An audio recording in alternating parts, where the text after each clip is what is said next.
really kind of had to grow up a lot earlier and a lot faster than a lot of kids. I was concerned with making sure that everybody was taken care of. I even quit my first job because I knew my mom needed surgery and she wouldn't be able to have it as long as there was, nobody to take care of my grandma. So I quit my job so I could take care of my grandma and my mom could have the surgery. I didn't really get to be a kid, so to speak. Once I finally got to be a little bit older, I was able to come to Disneyland on my own with my best friend, with other friends, and this kind of became the place that I could recapture my childhood, which I think is what a lot of people get at Disneyland. But at the same time, I was going to Bible college. I would come here to study for finals. It was just kind of a retreat and an escape for me.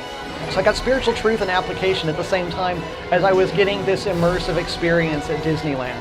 I would come weekly for a couple of years, and it just became a part of who I was and what I did.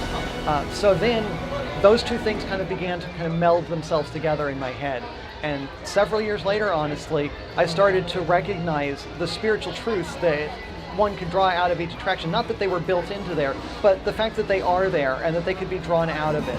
God can use things that weren't necessarily intended for a spiritual purpose to still be something that He can use to draw us to Him. And so that's what this whole place became to me. Everywhere here became one truth after another, one application after another. Every ride, every attraction, every show, every part of the different lands, everything became something that could go together.